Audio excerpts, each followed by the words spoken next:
Newly elected leaders in the Richland County city of Forest Acres promising generational change. 2 of the 4 council members turned over in this week's election, and for the first time in 2 decades, the city will have a new mayor. Thomas Andrews will take the reins as mayor after Frank Brunson announced his retirement. And attorney Ryan Newton and local business owner Stephen Oliver will fill the city's 2 open council seats.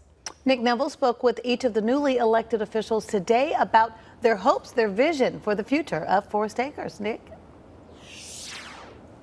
Yes, Judy. So each of the 3 men struck a similar tone. They talked about public safety, small business growth, as well as a focus on development, with no project bigger than the Richland Mall.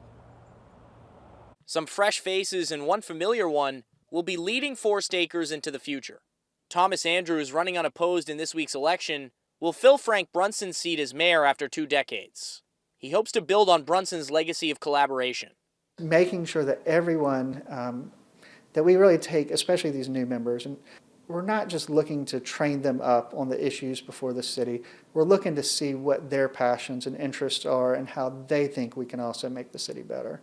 The new members are Ryan Newton and Stephen Oliver, each of whom will serve 4-year terms. I asked them about their top priorities.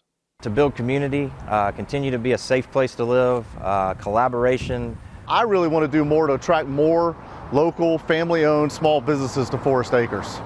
Oliver suggested doing that through some grants, possibly using hospitality tax funds. You know, opening a business is a financial struggle. I can attest to that, my brother can attest to that, and you know, we did it with sweat equity and credit card debt, and I don't want people to have to do that. Each of the 3 men laser focused on the multi-million-dollar redevelopment of the Richland Mall, the largest economic investment in the city in more than 30 years. As a commercial real estate attorney, I've worked on projects similar to that, and so I have the sort of background to speak the language that probably no other councilman does. It's really a once-in-a-generation project for our city, and just making sure that we work with the developer to make sure it's right and that it reflects the needs for them, but also for the city. Now, in addition to the Richland Mall, Andrews also talked about the Gills Creek Memorial Park. That's going to have a memorial for fallen officers, a splash pad, and also a small performance venue. Forest Acres hopes that that park will be open sometime in the fall. Reporting in Forest Acres, Nick Neville, WIS News 10.